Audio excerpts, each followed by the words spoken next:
Stand on a rooftop 1 billion years from now, and Earth may still look like a planet you know, yet nothing about it would feel familiar. The sky could glow with a harder light. The air might shimmer above dry horizons. Rivers that once shaped continents could be reduced to thin, uncertain veins. The oceans, though not necessarily gone, may no longer rule the world in the way they do today. And above it all hangs the quiet engine of this transformation, a sun that has been growing brighter for hundreds of millions of years. That is what makes this future so unsettling. It is not built on one violent impact, one sudden eruption, or one cinematic final day. It emerges slowly, almost gently, through changes so vast that no human life could ever watch them unfold. Forests could retreat, wet regions could shrink, familiar climates could collapse into harsher patterns of heat, drought, and evaporation. The Earth of 1 billion years from now may still be beautiful, still rocky, still turning beneath a blue edge of atmosphere, but it could also be a far more hostile world for complex life. Science does not leave us completely blind here. Astrophysicists know that stars like our sun brighten over time. Climate researchers and planetary scientists have long explored what a more luminous sun would mean for Earth's temperature, water cycle, atmosphere, and biosphere.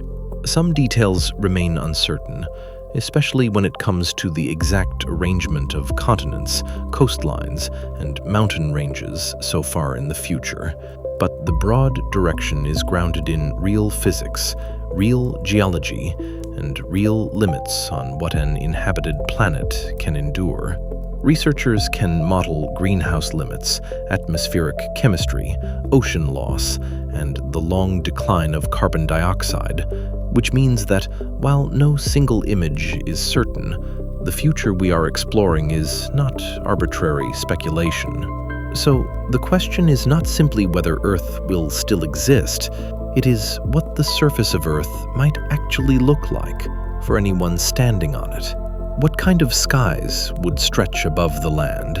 What would happen to seas, deserts, clouds, and the living skin of the planet? Which parts of the world would remain recognizable, and which would feel like the ruins of another age entirely? That makes this journey worth taking, because the farther we follow the science, the more this distant future stops feeling like fantasy and starts feeling like a portrait of a real planet moving, step by step, toward another state of being. If you enjoy this kind of slow exploration, like the video, subscribe, and tell me in the comments where you are watching from tonight. Now, dim the lights, let your breathing slow, and allow the noise of the present to quietly drift away. The cities, the screens, the schedules, the restless speed of the modern world can wait. Tonight, we travel far beyond history, beyond civilization, and into the long, quiet future of Earth itself. The first thing to understand is that this future does not begin on Earth at all. It begins in the core of the sun, in a place no human eye can ever see, where hydrogen has been turning into helium for billions of years. That slow fusion has always made our star shine. It gave warmth to the first oceans, light to the earliest cells, and energy to every forest, grassland, reef, and cloud that came after. Yet the sun is not a fixed lamp hanging above an unchanging world. It is a star with a history, and history means motion. Over immense spans of time, the balance inside it shifts. The core grows denser, the pressure rises, fusion becomes slightly more efficient, and because of that, the sun very slowly becomes brighter. This change is easy to ignore because it does not belong to human scales. In a single year, it is effectively nothing. Across a civilization, it is nothing. Across the entire written history of our species, it is still nothing. But across hundreds of millions of years, that tiny increase in brightness becomes one of the great sculptors of planetary fate. Earth has always lived under a sun that was changing by degrees so small that the surface could adapt, compensate, and continue. 1 billion years from now, those degrees may no longer feel small. If you could stand on a future shoreline at that distant time, you would not see a star that has transformed into a giant red sphere filling half the sky. That much belongs to a far later chapter in solar history. What you might notice instead is something quieter and, in its own way, more unnerving. The light could feel harsher. Noon might seem more oppressive even when the sky is clear. The difference between shade and direct sunlight could become more meaningful. The Earth beneath your feet would still be orbiting the same star, still completing its familiar year, still turning through day and night. But the budget of energy entering the system would no longer match the world in which humans evolved. Planets are always negotiating with the stars that warm them. Sunlight arrives, the surface absorbs some of it, clouds and ice reflect some away, the atmosphere traps part of the outgoing heat, and the whole system settles into an uneasy balance. Change the balance a little, and weather responds. Change it steadily for millions of years, and climate reorganizes itself from the ground up. The future Earth we are following is shaped by that long negotiation. A brighter sun means more energy reaching the top of the atmosphere. It means more evaporation from oceans and lakes. It means warmer air, and warm air can carry more water vapor. It means a planet pushed toward new limits, not by a sudden blow, but by a persistent upward pressure that never really stops. That pressure does not create one universal climate spread evenly over the globe. Earth has never worked that way. A warmer world is still a world of contrasts. Winds still redistribute heat. Mountains still guide rain and shadow. Oceans still move warmth from one region to another. Yet the background conditions matter. Raise the baseline high enough, and places that once sat comfortably within the envelope of life begin to slip toward the edge. Seasons may still exist, but they are set against a new average. Storms may still travel, but they move through air that already holds more heat than before. Rivers may still run, but they draw from landscapes whose snow, soil moisture, and rainfall patterns are no longer what they were. In that sense, the future is not simply hotter, it is reorganized. The words matter because they change the picture in the mind. Hotter can sound like a thermostat turned up. Reorganized means that the whole relationship between sea and cloud, rock and rain, plant and atmosphere begins to shift. The Earth of 1 billion years from now is not merely our present planet under stronger sunlight. It is a planet that has had 1 billion additional years to respond to that sunlight through chemistry, circulation, erosion, tectonics, and life itself. One of the most important responses happens in silence, in the chemistry of rocks and water. Today, when rain falls, carbon dioxide from the atmosphere dissolves into it and forms a weak acid. Over immense periods of time, that slightly acidic water helps weather silicate rocks on the continents. The products of that weathering are carried to the oceans, where carbon can eventually be locked away in minerals. Volcanoes and tectonic processes then return carbon dioxide to the atmosphere over geological time. It is a deep cycle, slow enough to feel abstract, yet powerful enough to help regulate climate over hundreds of millions of years.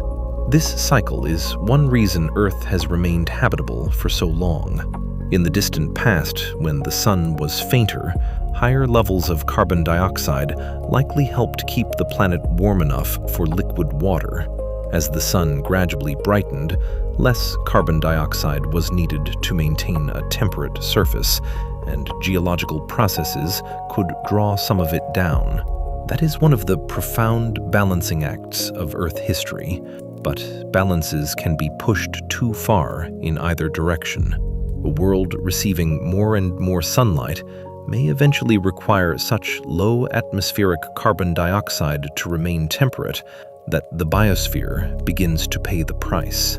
To humans, carbon dioxide is often discussed as a heating gas, and it is that. But it is also the raw material of photosynthesis.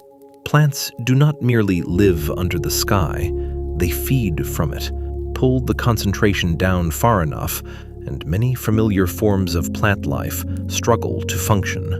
Long before the Earth becomes a cinder, long before every sea has vanished, it may enter a phase in which the air no longer easily supports the green abundance we take for granted. The future can become hostile not only because there is too much heat, but because there is too little of the atmospheric ingredient that made vast forests and grasslands possible in the first place. This is one of the strangest features of the deep. Future. The same rising sunlight that threatens to overheat the surface can also, through the long action of weathering and feedbacks, help drive carbon dioxide to levels that starve much of the plant world. It is a paradox only on first glance. Planets do not optimize for beauty or complexity. They respond to physics. If maintaining liquid water under a brighter sun means squeezing carbon dioxide lower and lower, then the comfort of forests, the thickness of leaves, the richness of food webs, and the sheer visual greenness of the continents may become secondary casualties in that adjustment. The first victims would not all disappear at once, and they would not vanish in one dramatic season. Different plants use carbon dioxide in different ways. Some are more efficient under low concentrations than others, but broad trends matter. As carbon dioxide declines over long spans, ecosystems that depend on lush productivity would begin to thin. Forest belts could fragment, wetlands could contract, margins of deserts could expand. The visual character of continents might change, not because life ends everywhere, but because the dense, layered, moisture-loving worlds that cover so much of the modern Earth become harder to sustain. Imagine a valley that, in our era, would be filled with forest, streams descending from high ground, moss on shaded stones, a humid scent rising after rain, a canopy holding light above the ground like a second sky. Now move that same valley into a far future shaped by stronger sunlight and poorer atmospheric carbon dioxide. The trees, if any remain in that region, may stand farther apart. The undergrowth may be sparse. The stream might run only part of the year or arrive weaker from a reduced snowpack upstream. Dust could linger where leaf litter once stayed damp. The valley would still be a place in which weather happens and seasons pass, but it would feel emptied of excess, stripped toward a leaner expression of life. This thinning would matter for more than appearance. Plants are not scenery. They hold soils in place, recycle water to the atmosphere, shade the ground, shape local temperature, influence clouds, and sustain animals through every level of the food chain. Reduce plant cover, and landscapes become more exposed to erosion, runoff shocks, heat extremes, and drying. On Earth, biology and climate are not separate stories laid side by side. They are braided together. The decline of a green world would not simply record a planetary change. It would accelerate some parts of it and soften others, altering the land's ability to buffer heat, retain moisture, and moderate itself. As that slow transformation unfolds, the pattern would not be uniform from equator to pole. Tropical regions, already warm, may become punishingly difficult for complex life in many lowland areas. Humidity is part of the reason. A dry heat is dangerous enough. Add moisture, and the body loses its ability to cool itself through evaporation. A brighter future sun could push some regions toward combinations of heat and humidity that are deeply hostile to large animals. Meanwhile, some higher latitudes that are cold today might temporarily become more favorable than they are now, though still within a world overall moving toward stress. Habitability would contract, migrate, and become patchier. This produces a future that is far more interesting than a simple planetary oven. Earth may pass through intervals in which some refuges remain, while others fail. Coastal zones, uplands, and certain latitudes might hold on longer than arid interiors. Local geology could matter. Ocean currents could matter. Elevation could matter. In one place, fog might still visit a barren coast and provide the moisture needed for a thin but persistent ecosystem. In another, a mountain range could wring out rain from passing air and preserve a pocket of living green amid broader decline. To stand on such a planet would be to inhabit a world of shrinking havens. Yet even the refuges would exist under a new kind of sky. Water vapor, itself a greenhouse gas, becomes more important as temperatures rise. Warm the planet enough, and evaporation feeds the atmosphere with more moisture, which can in turn trap more heat. This does not mean the whole Earth immediately runs into an unstoppable catastrophe at the moment a threshold is crossed. Climate transitions are complex, and Earth has stabilizing and destabilizing processes working at once. But it does mean that the atmosphere of the future may carry more of the very substance that amplifies warming. Clouds, too, may change in distribution and behavior, affecting how much sunlight is reflected and how much heat is retained. What matters for the human imagination is the lived result. The future air might feel thick in some regions and painfully dry in others. Mornings may warm faster. Nights may offer less relief. Lakes could lose water more readily through evaporation. Surface moisture may linger for shorter periods after rain. Even places not fully desertified could take on a brittle quality, as if the world had been turned from a damp, living fabric into something more mineral, more exposed, more dependent on a few unstable flows of water. There is a temptation, when imagining deep time, to rush toward extremity. But Earth usually changes by way of thresholds embedded within long transitions. Before oceans are lost, shorelines can retreat. Before ecosystems collapse completely, they simplify. Before the atmosphere becomes fundamentally alien, it can become less generous to the life forms that once flourished within it. The power of 1 billion years lies in this slow stripping away of the familiar. The planet remains itself, and that is precisely why its transformation feels so haunting. It is not a replacement world. It is our world, carried forward until the conditions that favored us begin to fade. This kind of future has been explored through models of solar evolution, atmospheric chemistry, and Earth system behavior. Researchers can estimate how stellar luminosity changes over time. They can study how weathering rates respond to temperature and rainfall. They can simulate the climatic effects of different greenhouse gas levels and ask how close a planet might be to moist greenhouse conditions, in which the upper atmosphere becomes wetter and hydrogen can be lost to space more efficiently over immense timescales. These are not certainties in every detail. But they are not guesses made in the dark either. They are efforts to understand how a rocky, ocean-bearing, life-altering world responds when its star slowly insists on giving it more light than before. Even so, caution matters. No one can draw a perfect weather map of Earth 1 billion years from now. No one can say with confidence where every coastline will lie, or whether one future supercontinent rather than another will dominate the globe at that exact time. Tectonic plates continue to move, oceans open and close, mountains rise and erode, and the pathways of ocean circulation shift accordingly. Over spans this long, geography remains one of the great uncertainties. But uncertainty in the details does not erase confidence in the direction.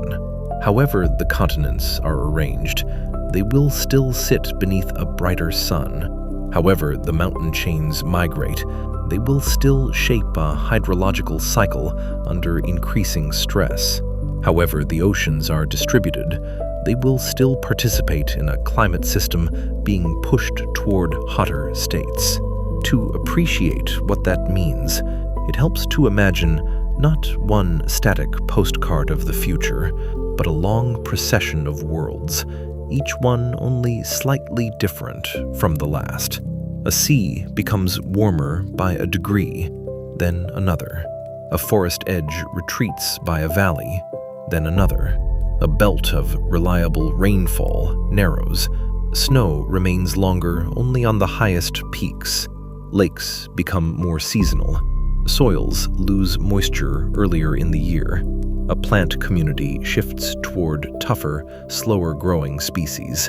Animal ranges follow the water, and then follow it again. On human timescales, nothing seems to happen. On geological timescales, almost everything changes. The phrase "surviving the Eocene heat," which applies to a much earlier chapter of Earth's past, is a reminder that our planet has known warmth before. During several intervals in its history, Earth was considerably hotter than it is today. Crocodiles ranged in polar regions. Forests extended into high latitudes. There were no permanent ice caps. Those ancient warm worlds show that Earth can remain a living planet under climates profoundly different from our own. But they also remind us that a warm Earth is not automatically a human Earth, and not necessarily a stable cradle for the particular ecosystems we know now. The deep future is not simply a return to some lush greenhouse past. It unfolds under a sun that keeps brightening, and a biosphere that may be losing part of its chemical support. The lowering of carbon dioxide may be one of the decisive differences. Ancient greenhouse intervals often relied on abundant greenhouse gases and vigorous biological productivity. The future may be warmer while also poorer in atmospheric carbon dioxide. That combination could lead not to a steaming jungle planet, but to a paradoxical world where heat rises even as large-scale plant productivity becomes harder to maintain. Some microbial and hardy forms of life may persist. Some specialized ecosystems may hold on, but the broad, generous abundance of the modern biosphere could become increasingly rare. This matters because almost everything a human being would identify as a living planet depends on visible abundance. We recognize Earth through forests that darken mountains, grasslands that ripple to horizons, coastlines rich with marsh and birds, rivers lined with trees, seasonal blooms, and air scented by leaves and rain. Remove enough of that abundance, and the emotional texture of the planet changes. Earth would still have rocks, skies, winds, and seas. It may still have life, but it could lose the feeling of overflowing with it. There may come a time in that long progression when many modern plants can no longer survive in the open conditions that dominate the globe. Some forms of photosynthesis are more resilient under low carbon dioxide than others, but limits remain. The decline may first appear as ecological simplification, fewer species, thinner canopies, shorter growing seasons in stressed regions, vegetation clustered where moisture and chemistry still allow it. In some places, microbial mats or hardy, low-growing communities may be more successful than great forests. To a traveler, the continents could begin to look older, barer, and less forgiving, as though life had retreated from center stage and left geology more exposed. As plant productivity wanes, oxygen dynamics also become part of the long story. Earth's oxygen-rich atmosphere is not just a geological accident preserved forever. It has been maintained by a biosphere doing continuous work, especially through photosynthesis and the burial of organic carbon. Some studies suggest that in the far future, as carbon dioxide declines and complex plant life diminishes, atmospheric oxygen could eventually fall as well. The timing and exact pathway are uncertain, but the principle is clear enough. A planet's air reflects its biosphere, and if the biosphere changes deeply enough, the air can change with it. A future Earth might not only look less green, it might become less chemically hospitable in ways that further constrain complex life. Again, this would not happen overnight, and the order of events matters. Before oxygen fell to truly dramatic lows, the visible world may already have changed beyond anything a modern human would call normal. The landscapes could be harsher, the food webs thinner, the humid green belts fewer. A smaller and more stressed biosphere may still keep the planet alive, just not alive in a way that supports the broad web of large animals and plants familiar to us. The Earth of 1 billion years from now may therefore be best imagined not as dead, but as diminished, a planet still active, yet no longer lavish. The hydrological cycle would continue to write much of this story. Water is the mediator between sky and stone. It carries heat, erodes continents, feeds life, and shapes where ecosystems can persist. Under stronger sunlight, evaporation intensifies. More water enters the atmosphere from the surface. That can mean heavier rains in some places, but not a uniformly wetter world. Climate systems redistribute moisture unevenly. Subtropical dry zones can expand. Interiors of large continents can become especially arid if they sit far from moderating oceans. Seasonal extremes may sharpen. A world can hold more atmospheric moisture overall, while still condemning many regions to greater drought. There is a subtlety here that is easy to miss. A hotter future does not guarantee that every place becomes desert.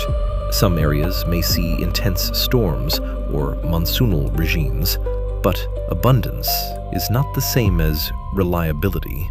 What matters to ecosystems and to any hypothetical humans is not only how much rain falls in a year, but when it falls, how often, how violently, and how long the dry intervals between events become.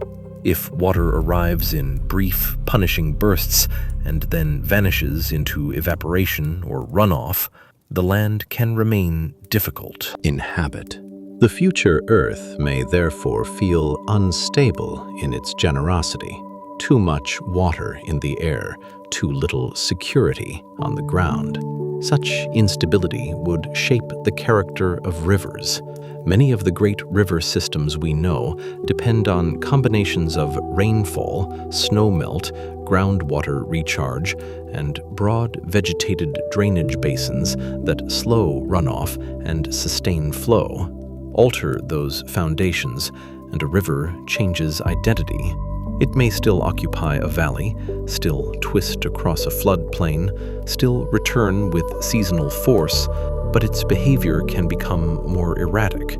Some streams may become temporary. Some lakes may shrink into saline remnants. Some deltas may retreat as inflow weakens or becomes more irregular. On a future Earth, water may still be present in magnificent quantities in the planetary system as a whole, yet harder to encounter in stable, human-scale forms. Perhaps the most psychologically powerful way to imagine this is through absence. A traveler walks for hours and never hears insects rise from reeds because the reeds are gone. A mountain basin exists where once there was a lake, but now only a bright crust remains at its edges. Clouds gather over distant uplands, rain falls there, and for a moment channels fill, only to dwindle again under days of severe heat. The world would not need to be stripped bare to feel alien. It would only need to deny us the repeating comforts by which we recognize home. This slow denial would affect animals as deeply as plants. Large, energy-demanding animals depend on substantial primary productivity and reliable water. As green abundance shrinks and climates become more severe, food webs lose slack. Populations would become more fragmented. Some lineages would retreat to refuges, others would vanish.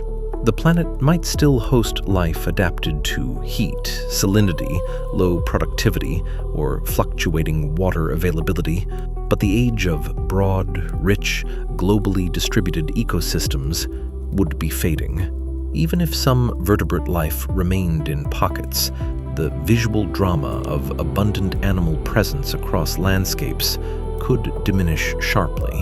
For a human observer, the result may be a profound sense of emptiness, not silence in the absolute sense, but a lesser density of living sounds and movements, fewer birds crossing dawn skies, fewer large animals shaping plains and forests, less evidence that the land is being used by millions of visible creatures. The Earth of 1 billion years from now may still turn beneath weather and sunlight, yet feel lonelier, not because all life is gone, but because complex life occupies less of the visible stage. There is another aspect to this future that is easy to underestimate. Time does not just change climate, it changes the continents through relentless wear. Mountains are lifted, but they are also ground down. Sediments are carried to seas. Plate motions rearrange basins. If future supercontinents form, as many models of tectonic evolution suggest they may, they could create immense interior regions far from moisture sources. The scale of those interiors matters. Oceans moderate climate. Distance from them often means harsher seasonal swings and greater aridity. A large, fused continent under a brighter sun could intensify the difficulties already imposed by heat and low carbon dioxide. But here again, caution is essential. Tectonic reconstructions beyond a few 100 million years become increasingly speculative. Different models propose different future assemblies and separations. What matters for our purpose is not the exact map pinned to the wall. It is the principle that continental arrangement influences climate, and that some plausible arrangements of the far future could create extensive dry interiors and shrink the portions of land buffered by nearby seas. When a brighter sun, stressed hydrology, and continental geometry lean in the same direction, the human experience of the surface could change profoundly. From orbit, Earth might still be recognizable as a blue world for a long time. That is important because it tempers the imagination. A distant future Earth is not necessarily a purely ochre sphere stripped of every ocean and cloud. The transformation is more subtle at first, and subtlety is often more compelling. There may still be wide oceans, Still cloud systems, still gleams of water tracing coastlines and inland basins. Yet from the ground, where life is actually lived, those remaining waters and climatic margins may feel rarer, less dependable, and more separated by harsh expanses than anything we now know. This difference between orbital beauty and surface difficulty is one of the central themes of the deep future. A planet can still look elegant from afar while becoming brutal up close. Mars offers one kind of lesson in that divide, though by a very different history. Earth's future would be its own story, shaped not by the early loss of habitability, but by the long overexposure of a world that once sat in a favorable zone and remained there only because multiple feedbacks held the line for billions of years. A line, however, is not permanent simply because it lasted a long time. As sunlight continues to rise, the upper atmosphere becomes part of the story in a new way. In warmer conditions, more water vapor can reach higher altitudes than it does today. There, ultraviolet radiation can split water molecules, and lightweight hydrogen can escape to space over great spans of time. This is not a quick draining of the oceans in a dramatic age. It is a long leak from the planetary system, important because it hints at how a wet world can begin moving toward a drier destiny. 1 billion years from now, Earth may be closer to that road than to the lush equilibrium of its past. The exact pace remains uncertain, and responsible science keeps that uncertainty visible. Different models yield different thresholds and timelines, depending on assumptions about clouds, atmospheric dynamics, and planetary feedbacks. But the broad warning is stable. A brightening sun makes retaining a temperate, water-rich surface increasingly difficult. The future Earth is therefore not simply warm, it is under pressure to become less oceanic, less forgiving, and less biologically complex. Each of those changes reinforces the emotional force of the question we began with. What would it feel like to stand there? It might feel, above all, exposed. Exposure is a human word, but it belongs naturally to this future. Less shade because less vegetation survives, more radiant heat from open ground and stone, greater reliance on topography, coastlines, caves, or constructed shelter, harsher transitions between day and night conditions, fewer soft surfaces, fewer damp places, fewer living layers between the sky and the soil. Even where life persists, the world may display more of its mineral skeleton than it does now. And still, it would not be an inert world. Wind would move over dunes and salt flats. Storms would gather above heated land and break against ranges that future tectonics had raised. Shallow seas might glitter under a powerful sun.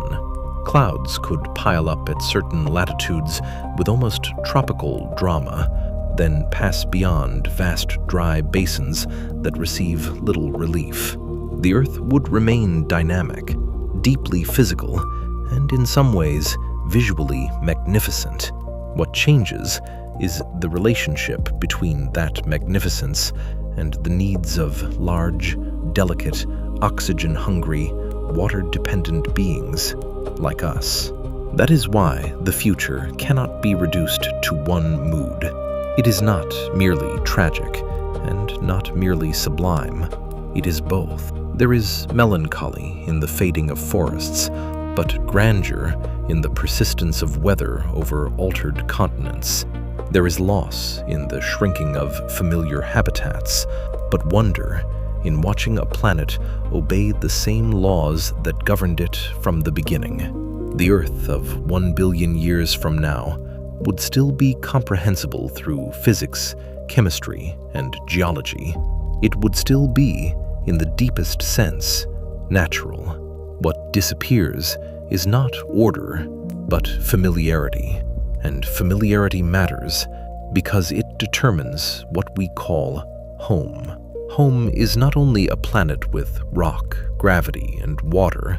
Home is a planet whose temperatures fall within narrow biological limits, whose air supports active bodies, whose landscapes produce food, and whose ecosystems are rich enough to sustain complexity.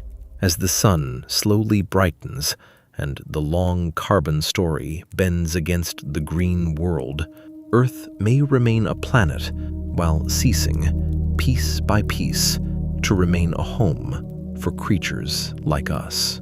The process would likely involve countless temporary balances. One basin stays wet longer than expected.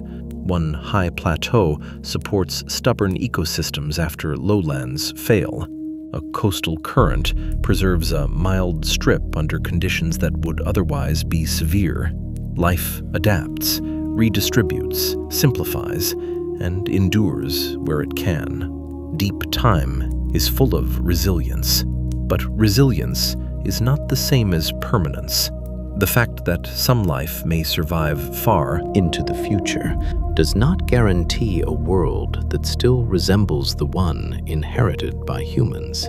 It is possible, too, that the final memory of modern Earth within that far future would be carried less by great animals or forests than by the chemistry of rocks and air.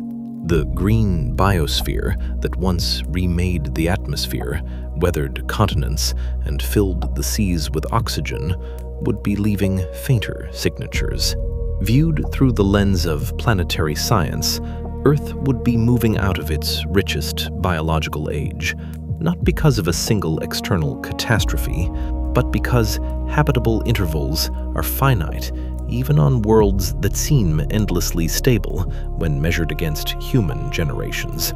All of this helps explain why a billion-year future is scientifically compelling. It sits far enough ahead to be truly alien, yet close enough in stellar terms that Earth still exists as a recognizable planet. We are not leaping to the sun's red giant phase.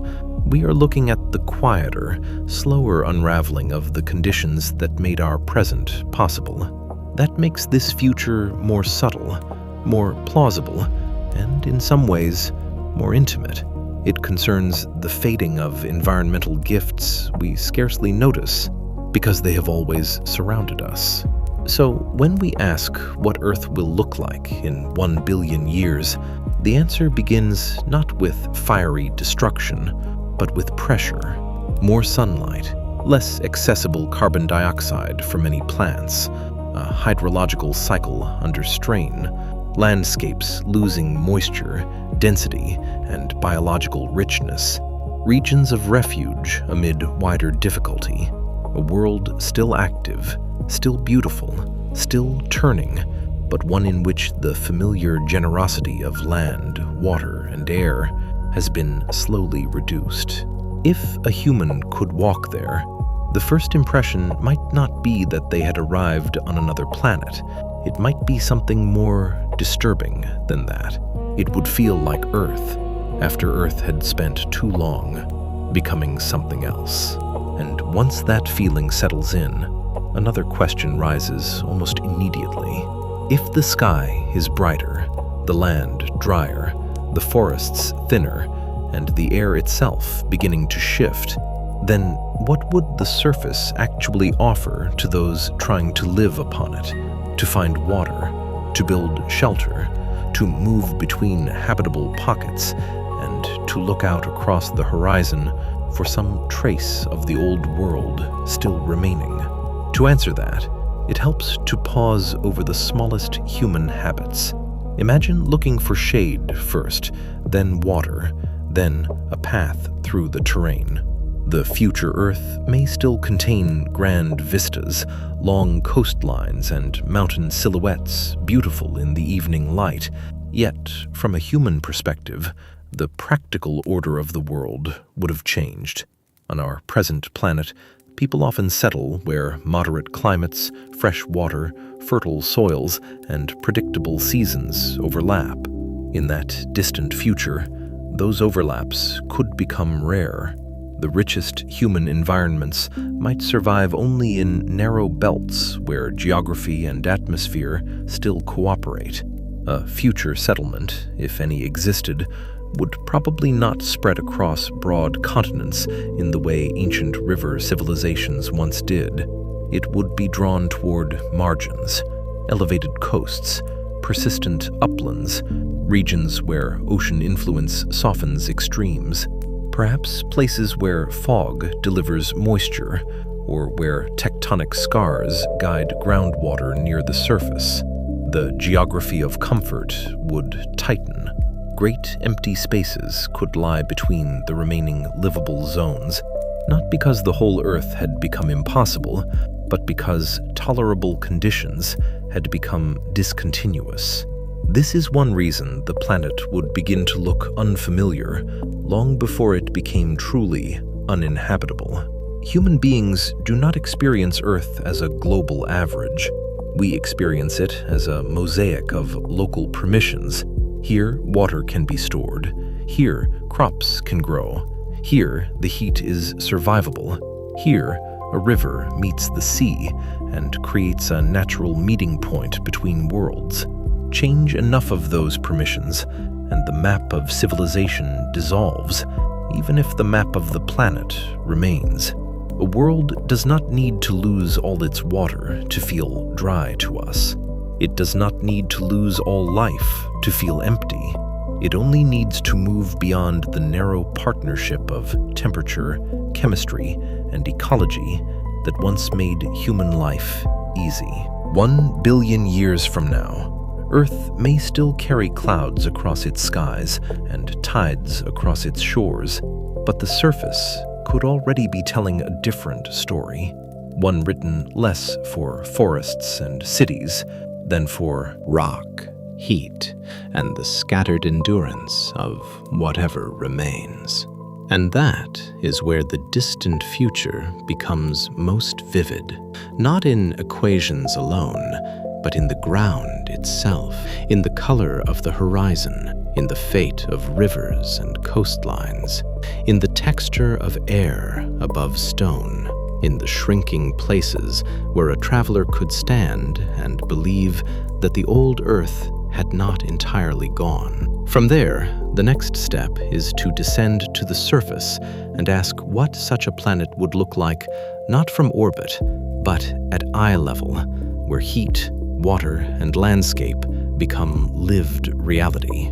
From there, the next step is to descend to the surface and let the future planet gather around us, slowly, detail by detail, until it begins to feel less like an abstract calculation and more like a place.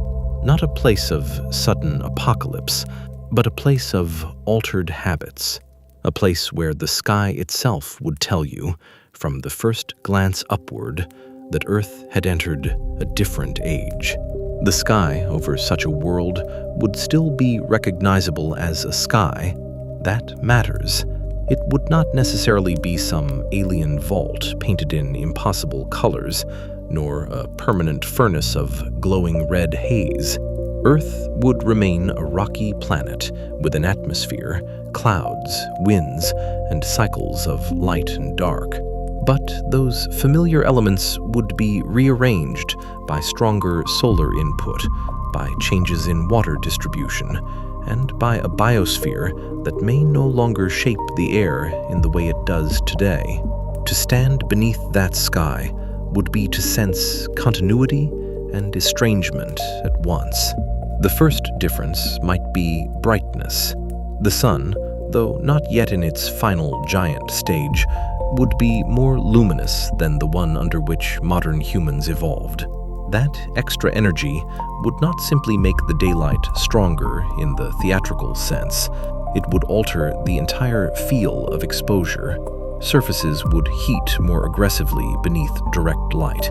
The difference between shade and sun could become sharper, more consequential, more like stepping between two climates separated by only a few feet of stone or soil. Morning would arrive with a more forceful rise in temperature. Midday might become a period not just of glare, but of caution. Color, too, may feel subtly different, not because the laws of optics had changed, but because the atmosphere and the surface would be reflecting and absorbing light under different conditions. If the land were drier and vegetation much sparser in many regions, the palette of the world would shift away from the dark greens and deep browns of biologically rich terrain. More pale mineral surfaces would lie exposed. Dust would play a larger role in the color of horizons. Salt flats, dry basins, weathered stone, and oxidized sediments could brighten the landscape, making the world appear washed in tans, ochres, bone whites, and muted rusts. Against a brighter sun, the earth might look less lush and more glaring, less shaded and more open. Clouds would remain, but perhaps not in patterns we would call comforting. A warmer atmosphere can hold more water vapor, yet that does not mean clouds would be evenly distributed or generous in the way ecosystems need. Some regions might generate dramatic towers of cloud where heat drives convection upward. Others might sit for long periods under a hard, almost metallic clarity, with little moisture to soften the light. The sky above 1 billion-year Earth could therefore feel less stable in mood. Vast blue emptiness over dry continental interiors, seasonal buildups of cloud at coasts or over mountains, fierce local storms in places where moisture still collects, then long intervals of emptiness again. There is a common instinct to imagine a hotter Earth as permanently cloudy, steaming, and dim. Yet the reality could be far more varied. The atmosphere is not a blanket laid evenly across the globe. It is a moving architecture of circulation cells, pressure belts, ocean-driven moisture transport, and topographic disruption. What changes in a warmer future is not that all places become equally hazy or equally wet. It is that the old map of where clouds regularly gather, where rain reliably falls, and where air remains tolerable for complex life, may begin to unravel. For a human observer, that would make the sky itself feel less trustworthy. Perhaps one of the most disorienting sensations would be the horizon. On the modern Earth, especially in temperate or humid zones, horizons are often softened by vegetation, aerosols, and atmospheric moisture. Trees break the line of sight. Humidity blurs the distance. Layer upon layer of life interrupts the mineral skeleton of the land. On a drier future Earth, many horizons might seem wider and harsher. The distance from one outcrop to the next could feel cleaner, emptier, more exposed. Mountains would still blue into the far distance through atmospheric scattering, but the ground between them may appear barer, stripped of the thick, living textures that now make many landscapes feel inhabited, even when no person is present. Then there is the air itself, not just as seen, but as felt. If one were to imagine standing there without the protection that such a world would likely require, the atmosphere might seem less generous to the body. Heat is not experienced only through temperature. Humidity, wind, radiation, and shade all change what a climate means to flesh. Some future regions might be brutally dry, pulling moisture from every exposed surface. Others, especially where warm water remains, could be oppressively humid. The danger of that combination is not merely discomfort. Once heat and humidity rise together beyond certain limits, the body loses its ability to cool through sweat.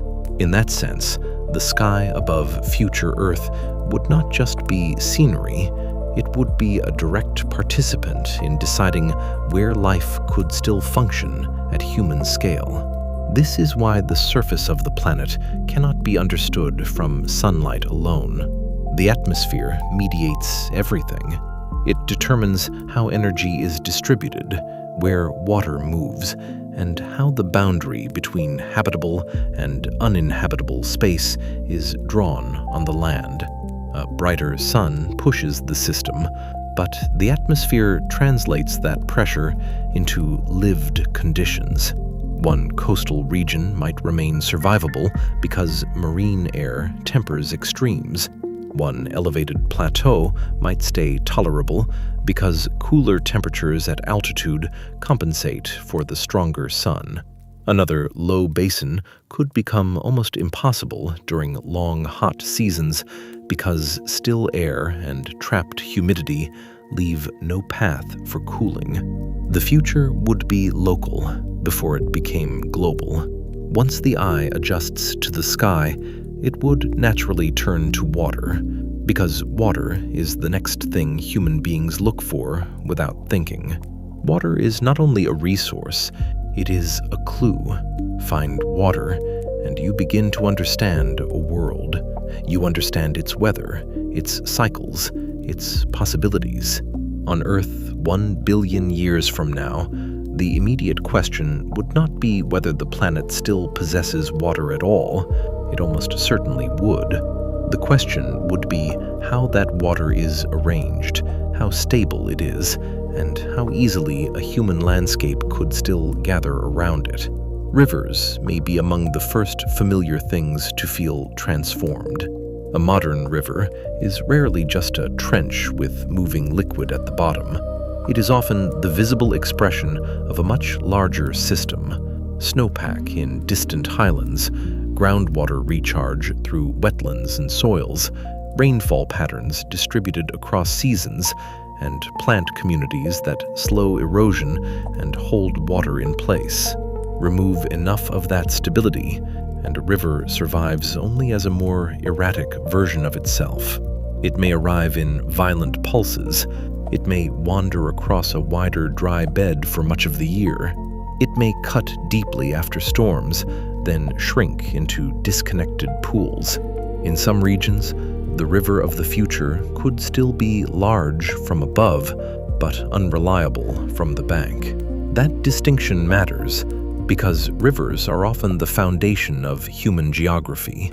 They shape settlement, agriculture, transport, and memory. Entire civilizations once formed around the assumption that certain channels would keep flowing, flood within an expected range, and leave fertile ground behind. In a harsher, distant future, many rivers could lose that reliability. The land may still carry their old scars. Valleys would remain. Sediments would remain. Ancient floodplains might still stretch wide and flat, but active flow could be shorter-lived, narrower, or more seasonal than the landscape around it would suggest. A traveler might look out over a broad basin that once supported a vast riparian world and find only a temporary stream threading through dust and mineral crust. Lakes, too, would tell the story of instability. Some would likely vanish altogether, especially inland lakes fed by delicate balances of inflow and evaporation. Others might persist as shallower, saltier versions of themselves. On the modern Earth, closed basins already offer a preview of how water bodies behave in arid climates. If inflow drops and evaporation rises, lake levels fall, salinity increases, shorelines retreat, and the exposed bed becomes a source of dust and chemical residues. Scale that process up over a planet under stronger solar pressure, and one can imagine regions where chains of lakes become chains of memory, white margins of salt, stranded terraces marking former shorelines, wind carrying the taste of old water out across the plain. This does not mean every freshwater body disappears. Some highland lakes could remain, especially where elevation preserves cooler conditions and catchments still receive moisture. Certain tectonic basins may continue to trap water efficiently. Coastal lagoons and estuaries may still exist where the sea and land negotiate in calmer climates. But what changes is the prevalence of generous, stable freshwater across broad regions. Today, humans have inherited a planet where liquid freshwater is widely distributed enough to support cities far from coasts, agriculture across temperate plains, and ecosystems layered across whole continents. In the far future, that distribution may tighten into a more fragmented geometry. The shorelines of the world would be equally transformed. A coast is never only a line where land ends and sea begins.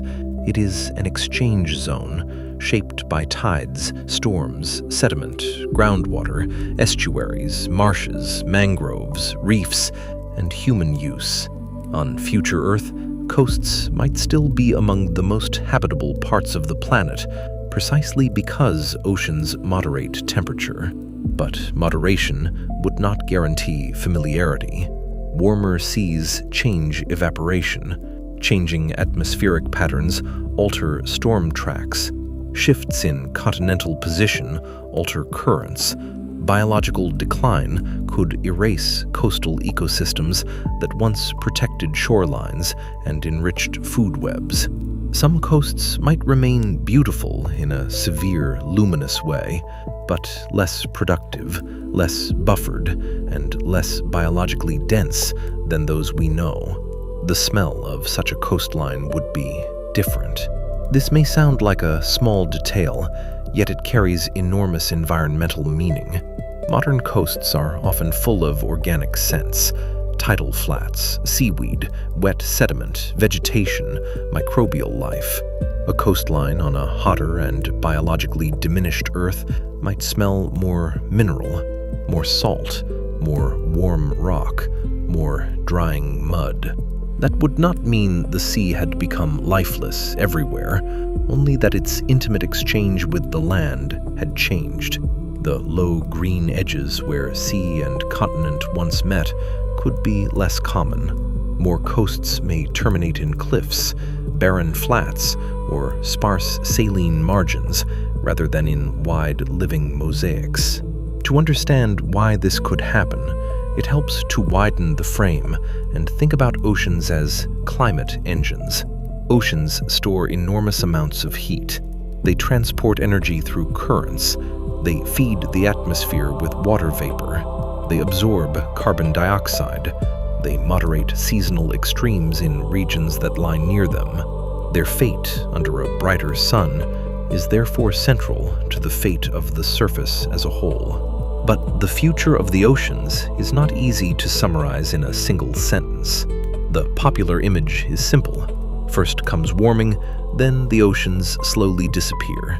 The real path is more complex and much more gradual. On long timescales, a brighter sun increases evaporation from the sea surface. More moisture enters the atmosphere. If enough water vapor reaches high altitudes, solar radiation can break those molecules apart, allowing hydrogen to escape to space. Because hydrogen is the lightest element, it is the part most easily lost. Over immense spans, that process means a wet planet can slowly bleed water away. Yet the pace depends on thresholds, atmospheric structure, cloud behavior, and the exact state of the climate. 1 billion years from now, Earth may not yet have lost its oceans in the complete sense, but it could be living closer to that road than at any earlier time in its history. That distinction is important both scientifically and visually. A billion-year Earth may still have broad ocean basins, still support tides, still reflect vast fields of sunlight back into space. To an orbital observer, it may remain unmistakably oceanic, but the character of those oceans could still be changing. Warmer waters stratify differently. Oxygen levels in parts of the ocean can shift. Nutrient cycling can be altered by changes in circulation, runoff, and biological productivity. Coastlines may retreat or reorganize. Epicontinental seas that once spread across lowland areas could shrink if the climate and tectonics no longer favor them. In short, an ocean world can become a harsher ocean world long before it stops being one. The sea surface itself would likely feel different from nearby land, not only because of temperature, but because of scale. Oceans moderate, but they also amplify humidity. A future coast exposed to warm marine air might experience a paradoxical mixture of salvation and danger. The ocean could prevent the most extreme daytime heating compared with an arid interior, while at the same time creating humid conditions that make human cooling less efficient. In one place, the coast may be the only reasonable refuge. In another, the same coast could be oppressive, habitable perhaps only with shelter, adaptation, and careful timing. The old instinct that water always equals comfort would not hold everywhere. Marine life would be under its own long pressures. As the biosphere simplifies and atmospheric chemistry shifts, ocean chemistry and food webs would respond. We should be careful here. The exact composition of the marine biota 1 billion years from now is unknowable in detail. Evolution continues. Extinctions and radiations happen. Microbial and simple life forms may prove extraordinarily resilient. Yet, if the overall productivity of the biosphere declines and climate stresses intensify, one might expect a reduction in the great visible abundance that now characterizes many marine systems. Some shallow seas could remain alive, but less rich. Some coastlines could hold persistent fisheries of smaller scales. Other regions might become biologically sparse, their waters physically present, but ecologically thinned. This would change how the sea looks from land. The modern ocean often feels alive even before one sees a single fish. There are birds overhead, algae along rocks, storm wrack on the beach, surf insects, estuarine plants, signs of movement and feeding everywhere. On the distant future shore, the sea might still glitter magnificently under a powerful sun, but offer fewer obvious signs of thriving complexity. The line between water and land could feel cleaner, emptier, less tangled with life. Once again, the emotional difference would come not from total absence, but from reduced density. If ocean loss proceeds farther over time, there may come an age when sea levels and basin occupancy no longer resemble the world we know. Continental shelves could be exposed in places. Former sea floors might emerge as salt-rich plains or sedimentary lowlands. Inland seas could vanish. Coastal cities, if any hypothetical descendants of humanity still existed, would not be built against the familiar pulse of a generous marine climate, but against the more uncertain margins of a diminished hydrological world. Yet even then, the transition would not be uniform. Deep basins may hold on. Certain regions would remain maritime long after others grow stark and continental. At this point, the question of the continents becomes impossible to avoid, because water and land are never separate stories on a tectonic planet. Continents drift, ocean basins widen and close, subduction carries crust back into the mantle, mountains rise where plates collide, and erosion grinds them down again. Over hundreds of millions of years, these motions produce supercontinents, rifts, inland seas, and entirely new coastlines. 1 billion years from now, the arrangement of Earth's land masses will almost certainly differ dramatically from today's map. But saying that and drawing a precise picture are very different acts. Geologists can model possible futures for continental drift, and several broad scenarios exist for the assembly of future supercontinents.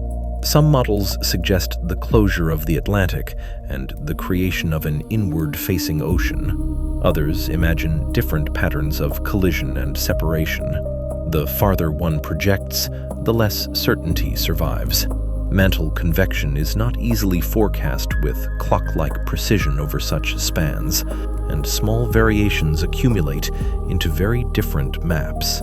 So, the responsible way to imagine future continents is not as a single fixed answer, but as a family of plausible arrangements sharing some broad consequences. One of those broad consequences is the existence, at least in some scenarios, of very large continental interiors. This matters enormously for surface conditions. Large interiors are often far from marine moderation. Moisture arriving from the sea may be wrung out by coastal mountains or simply diminish with distance. Seasonal extremes can become stronger. In a future already pushed toward greater heat and water stress by the sun, such interiors could become among the least hospitable regions on the planet. They may still have local refuges, especially near mountains or tectonic basins, but the general impression could be one of scale and dryness. Immense lands, long distances between reliable waters, a horizon that says not abundance, but endurance. Mountains themselves would continue to shape the survivability of the world. Orographic uplift still forces air to rise, cool, and condense. The windward side of a range can remain surprisingly moist even when the broader region is dry, while the leeward side falls into rain shadow. In a hotter future, that contrast might become even more valuable. Some of the last strongholds of richer ecosystems could lie in mountain belts that intercept oceanic moisture. Highland plateaus might retain milder temperatures than lowlands. Snow and ice would be far less common globally if the world had grown much warmer. But elevation could still create climatic islands distinct from the plains below. A single range might separate a thin green refuge from a desert interior only a few hundred kilometers away. That kind of contrast would shape any human environment more strongly than latitude alone. Today, many of the world's most densely inhabited regions owe their existence to the meeting of water, fertile sediment, and manageable seasonal cycles. In the future, a habitable region may depend instead on a more delicate combination of altitude, marine influence, and persistent runoff from whatever moisture the atmosphere still delivers. Cities, if there were any, would not simply spread across the continents wherever land happened to be flat and rich. They would cluster where the physics of survival still worked. So imagine that landscape now, at eye level, not from orbit, not as a map of continents drifting like pieces on a dark sea. Imagine standing in a future human environment and looking outward. Perhaps you are on a terrace built against a rocky slope near the sea. Beyond you lies a coast of light-colored stone, a narrow belt of habitation, and then a long, bright expanse of water under a sky whose clarity is almost severe. Behind you rise darkened ridges that catch what little moisture still arrives from the ocean. Thin vegetation clings to gullies and shaded faces. Far below, a channel brings seasonal water from higher ground, and around that channel are concentrated the last signs of concentrated life: terraces, shelter, perhaps agriculture, if such a thing is still possible at all. Now imagine a second place, deep in an interior basin. The horizon is wider. The air trembles above a salt-edged plain. Far in the distance stand old mountain remnants, no longer wrapped in forest, their flanks carrying only sparse life, except where shadows linger longest. The basin itself was once wetter. One can tell by the shape of the land, by abandoned strand lines, by thick sediments, by the broad geometry of an ancient lake bed. But now, water appears only after storms, or through rare springs emerging along faults. To modern eyes, it would look like the remains of a civilization and the remains of a climate at once, both stripped back to their foundations. A third place might be a high plateau near a persistent ocean current. Here, the sky remains cooler in tone, not because the sun is dimmer, but because elevation and marine influence temper the heat enough to preserve a narrower, more workable climate. There are still clouds in certain seasons. There is still fog in the mornings. Life is still present in visible forms, though thinner than what we would call normal. In such places, the Earth of 1 billion years from now would still offer a memory of the old planet, not in exact likeness, but in fragments. A line of trees, a real river, though smaller, air that can be breathed without strain during some hours of the day, soil that, with care, still supports growth. This is why the far future should not be imagined as a single environmental mood painted across the globe. It is more like a mosaic of dwindling permissions. The question is never simply whether the Earth still has water, or still has land, or still has life. The question is, where? The ingredients still overlap in ways meaningful to large organisms, and especially to humans. If enough overlap remains in some regions, then the surface still contains islands of relative mercy. If the overlap becomes too rare, then the planet may still be beautiful and yet functionally beyond us. The built environment, if humans or human descendants existed, would reveal that pressure immediately. Modern cities often assume a certain generosity from climate. Roads can remain open in sunlight. Buildings can exchange air with the outside. Water can be transported from reasonable distances. Agriculture can occupy broad hinterlands. A future human settlement would likely look more defensive against the atmosphere, even without the need for fantastical domes or science fiction machinery. Thick walls, deep shade, narrow streets in exposed regions, white or reflective surfaces, structures partly sunk into the ground or built into slopes, water capture everywhere. Activity shifted toward dawn, dusk, and night. But even without imagining future architecture in detail, the surface itself already tells the story. Old roads would crack under thermal stress and neglect. Reservoir basins could stand half-empty, ringed by mineral deposits. Former agricultural plains might revert not to wild abundance, but to sparse scrub or exposed dust. Coastal ports might become less useful if surrounding populations shrink into protected enclaves. In many places, the visible marks of human history would be overwhelmed not by jungle, as is often imagined, but by heat, salt, wind erosion, and the quiet persistence of bare geology. And still, the world would not be reduced to monotony. Some future landscapes might be astonishingly beautiful. Salt pans reflecting early light like sheets of dull silver. Inland seas glowing turquoise against pale sediments. Mountain chains sharp in the dry air, their valleys holding ribbons of life. Long twilight over warm coasts where the sea still breathes moisture into the land. The beauty of the future Earth would be of a sterner kind, less overflowing, more exposed. It would ask admiration without offering comfort freely. This matters because the title of our journey asks what Earth will look like, and appearance is not trivial. A planet's look is the visible summary of countless hidden processes.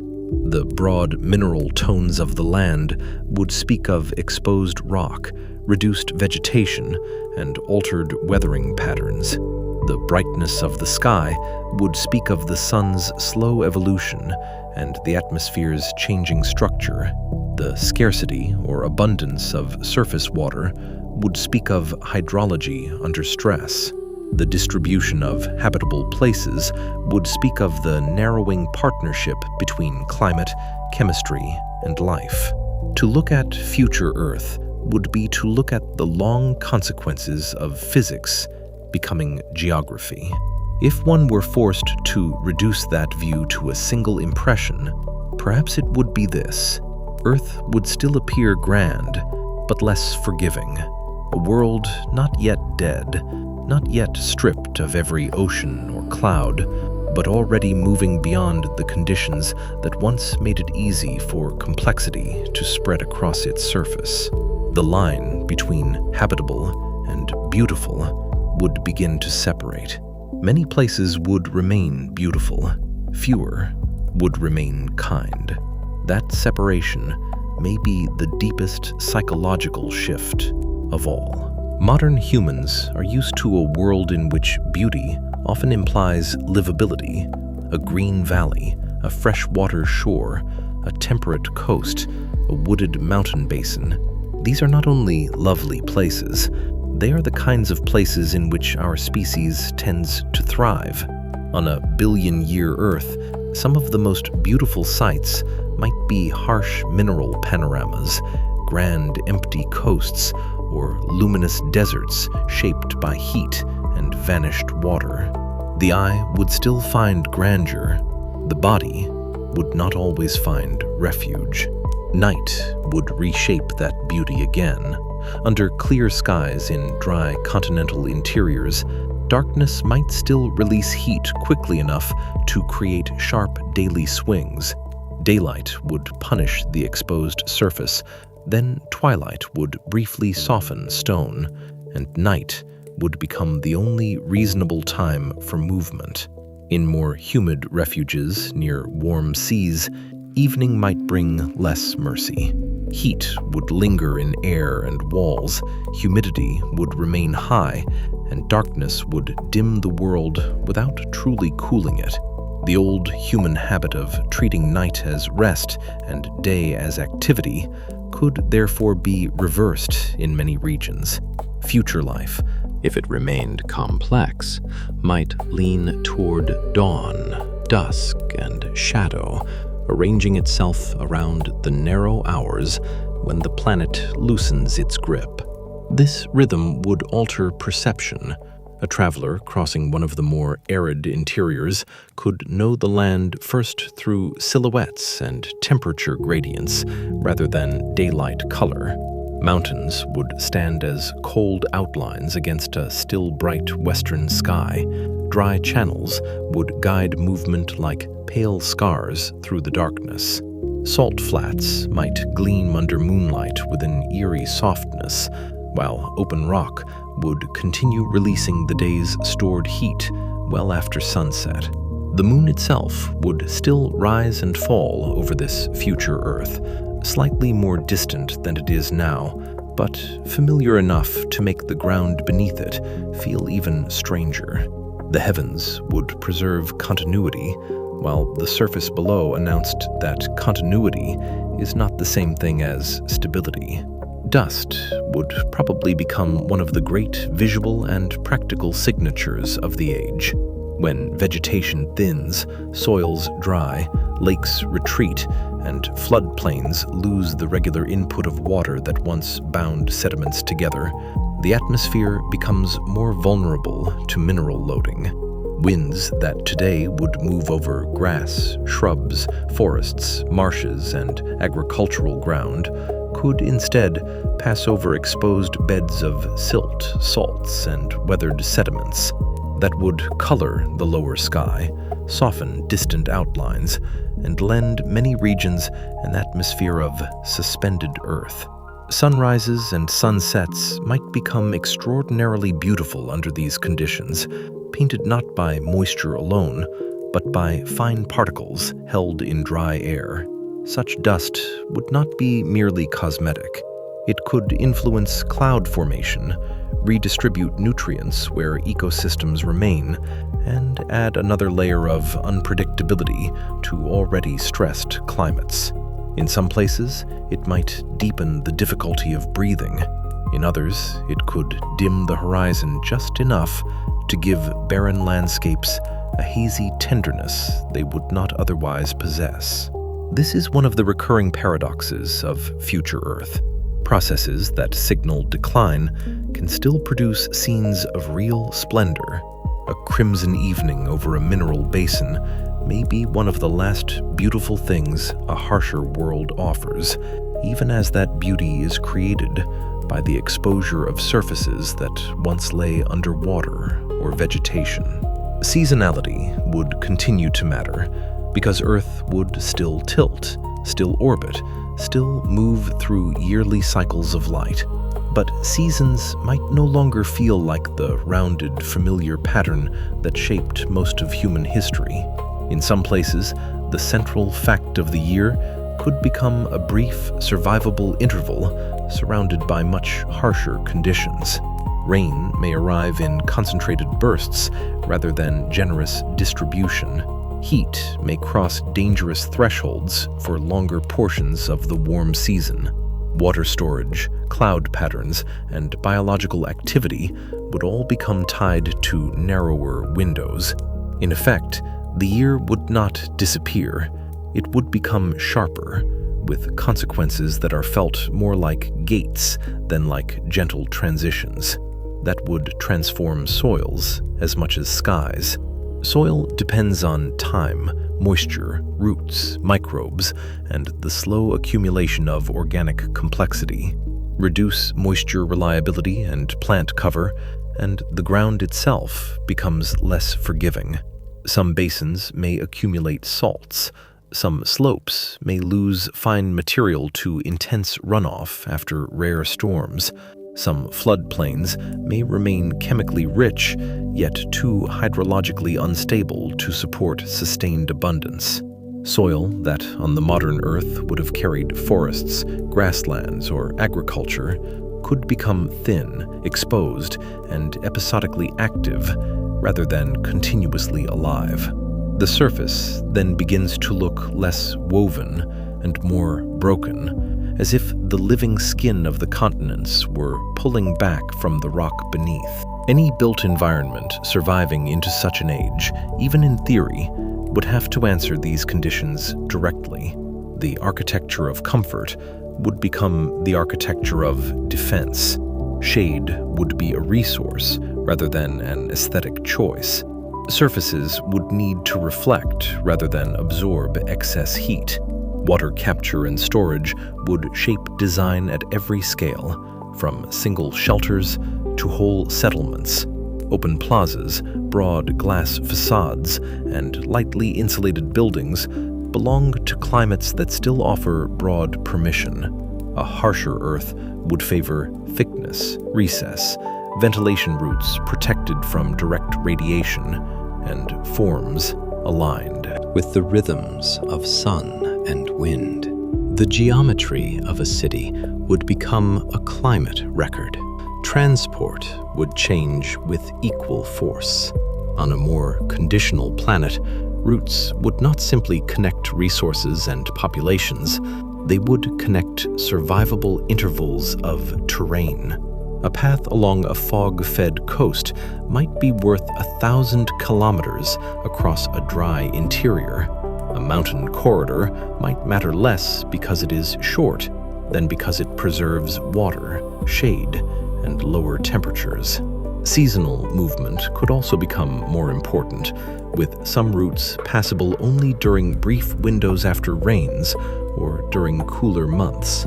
The world map would still exist, but its practical version would be written by thermodynamics, hydrology, and topography more than by simple distance.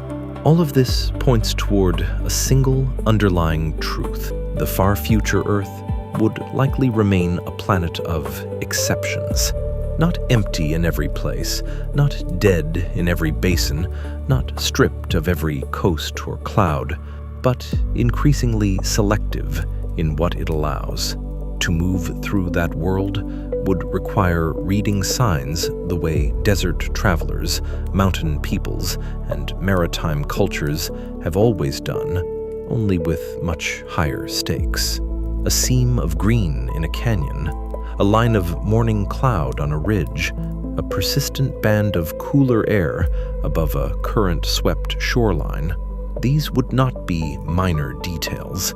They would be the grammar of remaining habitability, the final clues to where complex life might still negotiate with a brighter sun. And perhaps that is why this distant Earth feels less like fantasy the closer we approach it. Every element in the picture has an ordinary origin: a brighter star, a stressed water cycle, rock weathering drawing down carbon dioxide, continents continuing their slow drift, ecosystems thinning where the chemistry and climate no longer support their former richness. None of these processes needs drama to be profound. They accumulate quietly, and the result is a world that still belongs to the same laws as ours, yet no longer offers the same welcome. What humans call environment is really the overlap of many invisible systems agreeing, for a time, to make survival easy. 1 billion years from now, that agreement may have become fragile, local, and temporary. The surface would show that fragility everywhere, in the spacing of vegetation, in the brightness of exposed ground, in the shrinking confidence of rivers, and in the way the most livable places gather at the edges, in the folds, and in the cool exceptions of the land. Even without seeing a single person, you would grasp the human meaning immediately. The planet would still be magnificent, yet it would demand far more from any creature trying to live openly there. Yet refuge, even in a shrinking form, is what gives the far future its remaining drama. Somewhere beneath that stronger sun, there may still be sheltered valleys, cool morning fog along a coast, uplands where clouds gather, and thin but persistent ecologies making use of every remaining advantage. To reach those places, and to understand what they mean for the fate of complex life, we have to look beyond the scenery itself and ask a harder question. If the surface is becoming brighter, drier, and less generous, could beings like us still endure there at all? And if not everywhere, then where would the very last livable edges of Earth remain? If any humans, or anything descended from humans, were still present on that Earth, they would know the truth of the planet in the most intimate way possible, through the limits of their own bodies. A future world can be described in temperatures, atmospheric chemistry, hydrology, and orbital mechanics. But for a living creature, the final measure is always simpler. Can you breathe here? Can you cool yourself here?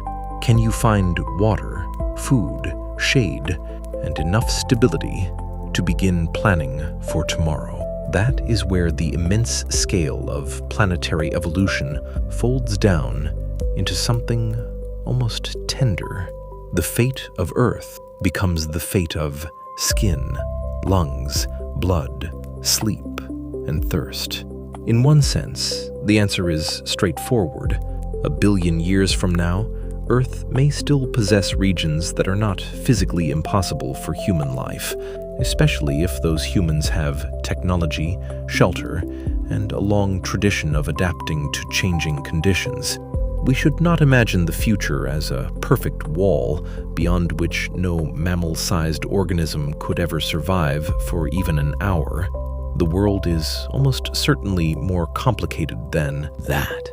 There may still be cooler coasts, higher plateaus, fog-fed margins, and certain latitudes where the combination of temperature, humidity, and water availability remains less severe than elsewhere.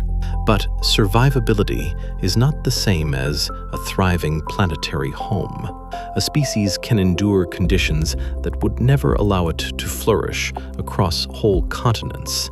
That distinction matters because modern humanity is often supported by vast environmental slack. We do not merely live where survival is barely possible.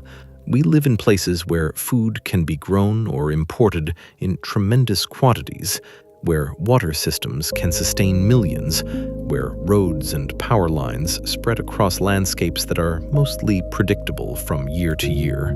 Our cities, even in harsh deserts or cold latitudes, depend on a broader Earth that remains generous enough to subsidize them. In the far future, that generosity may thin to the point that survival itself becomes local, expensive, and fragile. The problem would not only be the weather outside the walls, it would be the shrinking of the planetary surplus that makes civilization possible in the first place. To see why, it helps to separate three levels of the question. Could an individual human survive somewhere on that future Earth for a while? Could a community survive there across generations? Could a civilization spread, diversify, and remain resilient on a planetary scale? The first threshold is surprisingly low. With enough shade, water, and engineering, one can imagine small enclaves persisting in carefully chosen places. The second threshold is much harder. A community must reproduce, stabilize food supply, preserve infrastructure, and survive shocks. The third threshold may be the hardest of all. A civilization requires not just survival, but room, redundancy, exchange, and enough ecological margin that one regional failure does not become everybody's failure. That is why the most serious obstacle on a billion-year Earth may not be one absolute climate number. It may be the collapse of wide, connected habitability.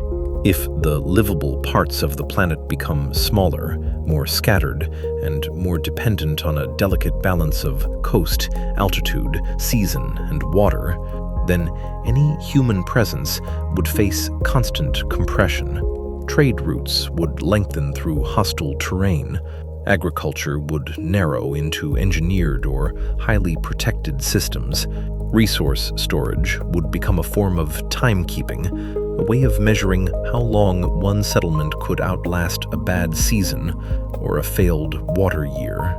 In such a world, existence becomes not impossible, but conditional. Heat would set many of those conditions. On the modern Earth, humans already approach physiological limits during the most intense combinations of temperature and humidity. The body must shed internal heat to survive. When the surrounding air is both hot and wet, the ordinary method of sweating becomes less effective. This is not a dramatic or cinematic constraint. It is simply biology. A future Earth receiving more solar energy could produce larger regions where unprotected outdoor activity becomes dangerous for longer periods of the year. It would not matter whether a valley was visually beautiful if a person could not remain active there without risk. The map of comfort would shrink into a map of timing, shelter, and strategy. Water would impose its own discipline. A settlement could survive high heat if it had dependable access to water and enough energy to cool, store, and move that water. But the future Earth we have been tracing does not promise abundant and stable fresh water across broad regions. Quite the opposite. Rivers may be erratic, lakes may be fewer or saltier, groundwater recharge may become less reliable in some basins. Even where water exists, its distance from the places people can safely inhabit may become a decisive burden. One of the oldest truths in human history would return in a sharper form. All complexity rests on the ability to secure water more reliably than the landscape wishes to give it. Food is part of the same problem. If carbon dioxide has fallen, if plant productivity has declined in many regions, if climates have grown less stable, and if animal biomass has become thinner, then feeding large populations becomes much more difficult.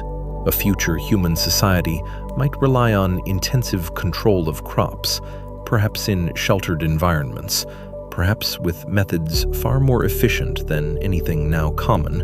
But such systems depend on material continuity, technical knowledge, and a surplus of energy. Once again, the point is not that intelligent beings could never devise solutions. It is that every solution would have to swim against the current of the planet rather than drift with it, and that planetary current would be slow, relentless, and indifferent. It would not negotiate. The sun would keep brightening by increments too small to notice in a lifetime, yet large enough to matter over the duration of whole lineages.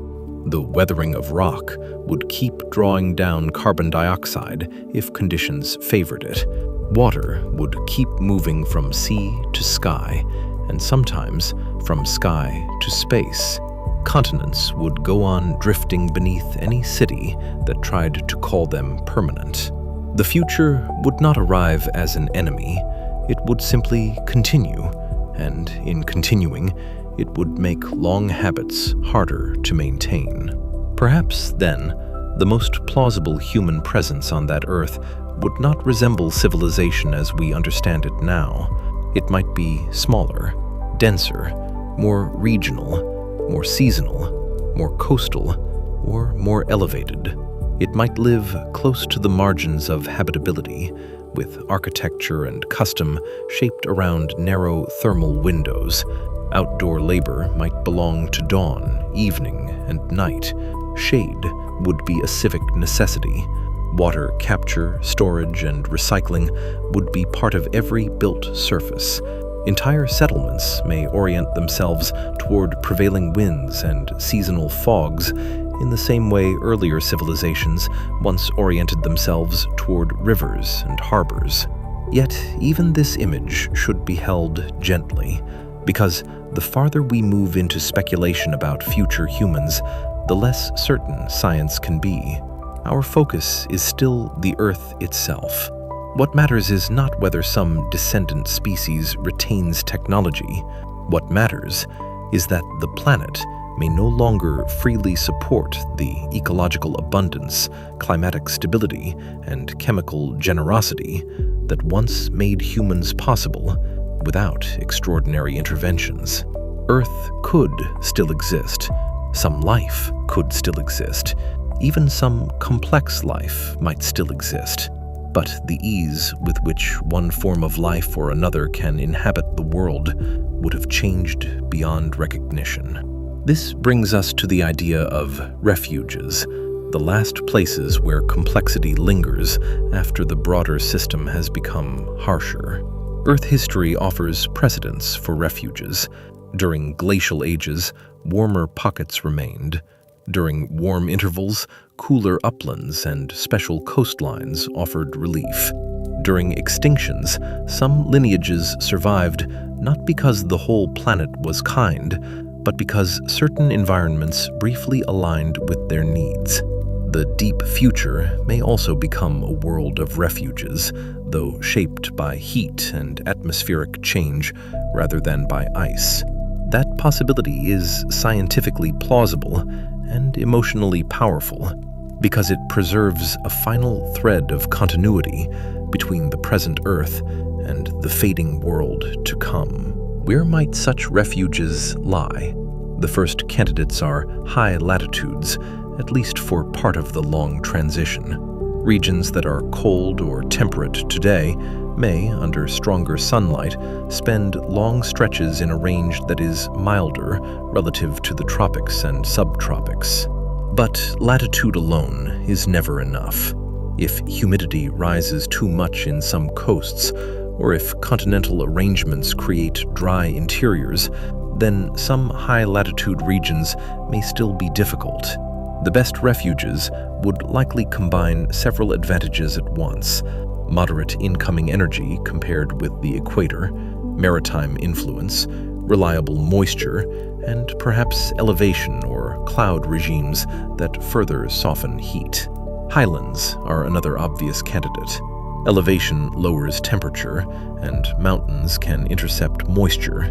Even on a hotter Earth, an upland region near an ocean could remain significantly less severe than a nearby lowland basin. Such places might gather cloud more regularly, preserve streams longer into the dry season, and maintain pockets of soils and vegetation beyond what the surrounding plains allow. The importance of mountains in the future therefore goes beyond scenery. They may become the scaffolding of persistence, the places where microclimates and topography still give life a few extra terms of survival. Coastal fog belts are especially intriguing.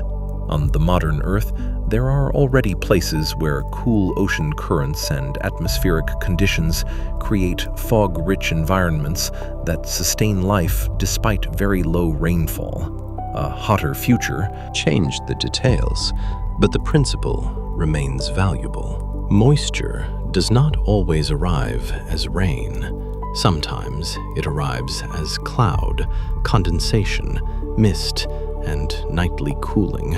In a world where direct precipitation becomes unreliable, such subtle water sources may matter more than ever. A narrow strip of coast brushed by regular fog might support communities of organisms vastly richer than the interior behind it. Caves, deep canyons, shaded escarpments, and subsurface environments could also gain importance. Life often survives where extremes are moderated, not eliminated. The future Earth may reward places that buffer heat rather than escape it entirely. A canyon that traps morning shadow, a karst landscape with subterranean water, a north-facing slope in one hemisphere, a south-facing one in the other. These are not grand planetary features in the way oceans and continents are, yet for living beings, they may become decisive. The future might not belong to the broad central territories of maps, but to folds and edges and accidental mercies of terrain.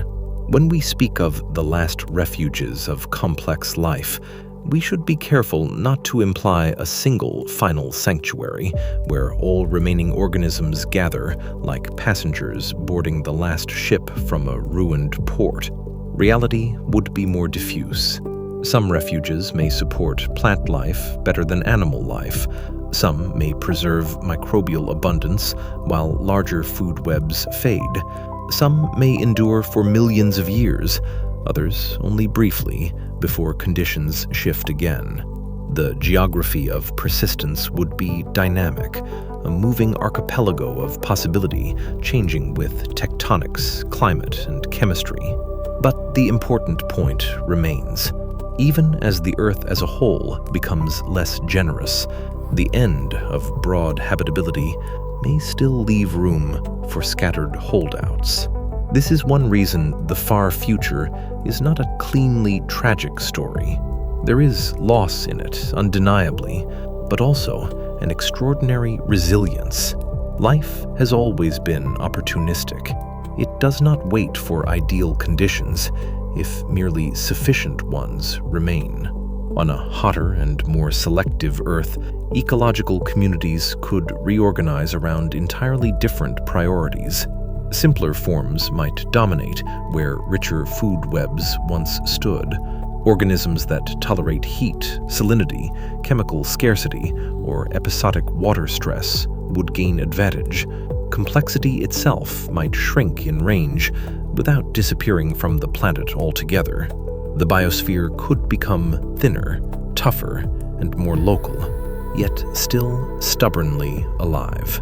Seen from orbit, this thinner biosphere might produce a planet that remains beautiful while becoming harder to read.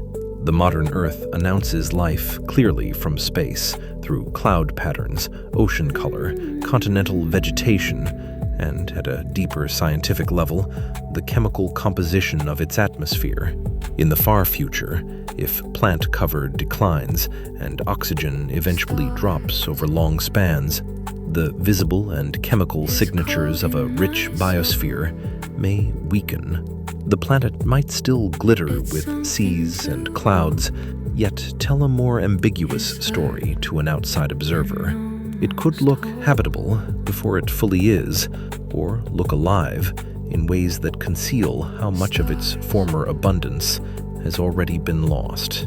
This ambiguity is one of the most haunting aspects of the future Earth. There may be a long interval in which the planet remains unmistakably Earth-like from space. White clouds, blue water, brown and pale continents, polar regions perhaps still brighter than the tropics, though not in the same way as today. A thin atmospheric glow at the limb. To a distant telescope, it might still appear as a compelling candidate for life, but the lived truth on the surface could be very different. The overlap between orbital promise and terrestrial comfort may steadily narrow. A planet can continue to look elegant while ceasing to be easy for complex creatures to inhabit. And yet, even that distant orbital beauty tells us something important. Earth does not become alien by abandoning its identity. It becomes alien by carrying its identity forward into a context that no longer favors the life forms we know best. The same oceans that once moderated climate may, under greater solar forcing, contribute to new burdens of humidity or long-term water loss. The same atmosphere that once protected and nourished may become less rich in oxygen and less forgiving in heat. The same tectonic restlessness that created fertile coasts and mountain range shadows may arrange the continents into harsher configurations. Continuity is not safety. Sometimes it is merely the long road by which a hospitable world changes state. That changing state would also become visible in the kinds of patterns a satellite or spacecraft might notice from above. Dry interiors could brighten with exposed sediments and salts. Productive green belts may narrow toward coasts, highlands, or other favored zones. Cloud fields could cluster differently if circulation cells shift. Warm ocean regions might expand or reorganize depending on currents and continental positions. Large dust plumes could rise more often from exposed basins. The planet's appearance from space would therefore become a record of internal stress.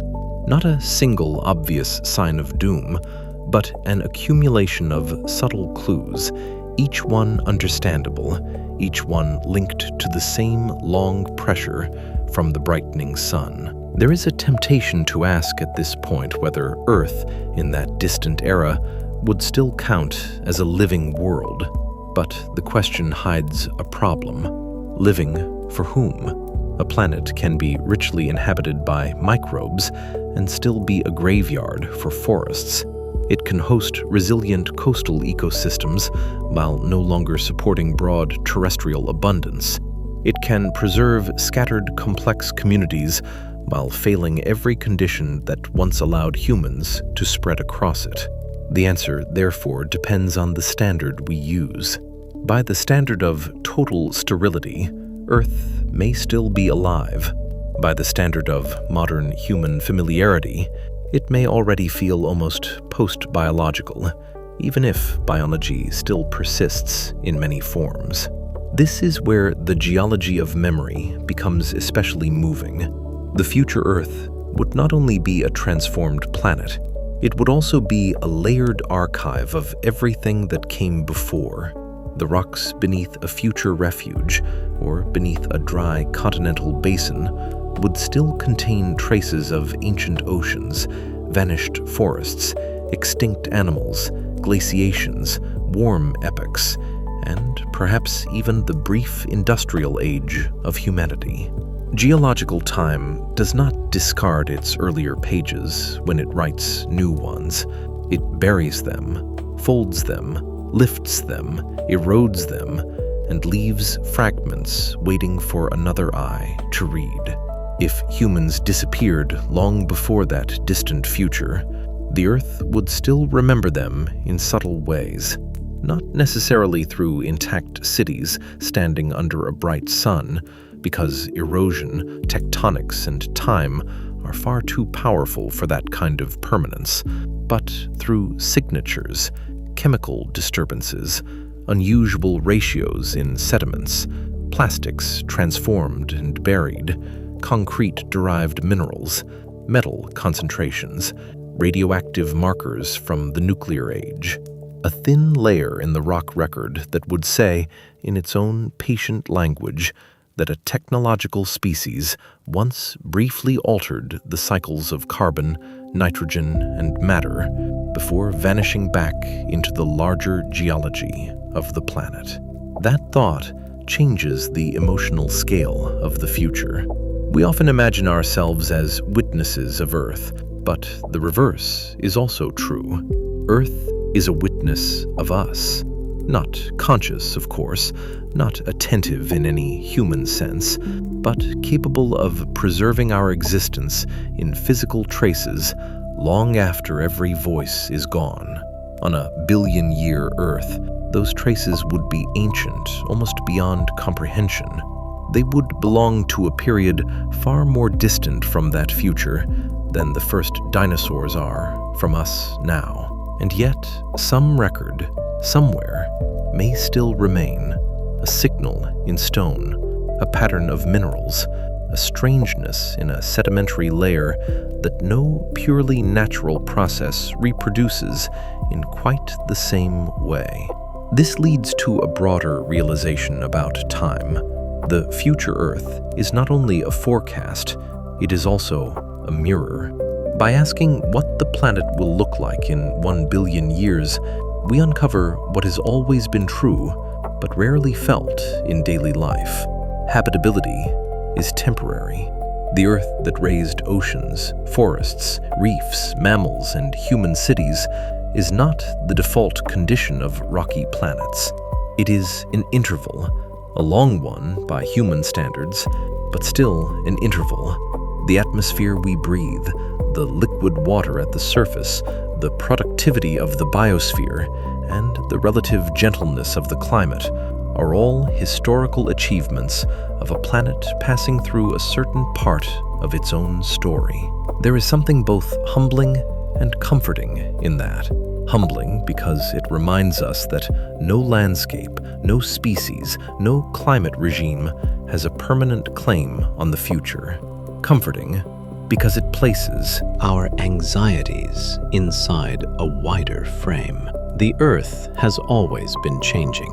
Continents have drifted, seas have advanced and retreated, atmospheres have transformed, life has risen, diversified, suffered, and adapted.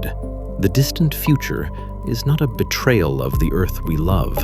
It is another chapter of the same planetary restlessness that made our own chapter possible. At the same time, this wide frame should not make the present feel smaller or less precious. Quite the opposite.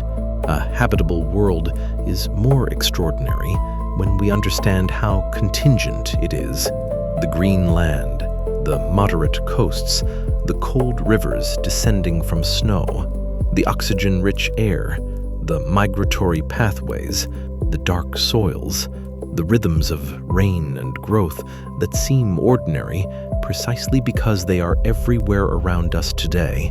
All of this becomes more vivid when we realize it is neither universal in space nor permanent in time. The future Earth throws the present into relief. Perhaps that is the deepest scientific gift of the thought experiment. It does not merely describe a remote landscape. It teaches us to see our own world more clearly. A brighter sun in the deep future reveals how much of our present depends on atmospheric balance.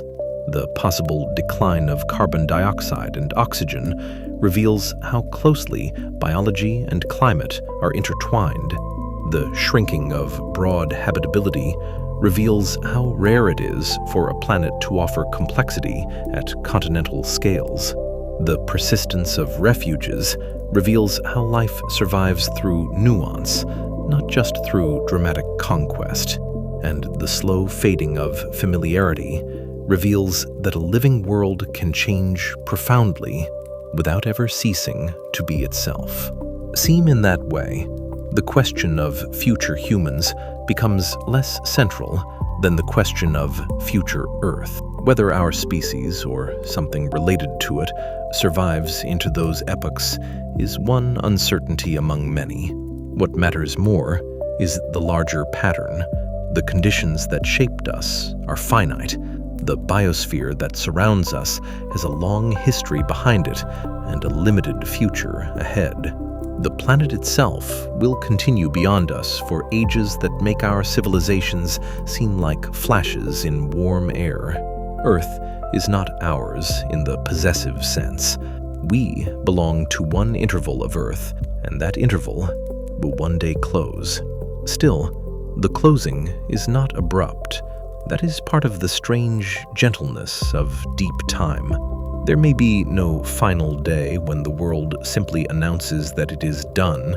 Instead, there may be millions of years of narrowing options, migrating refuges, thinning abundance, and changing chemistry.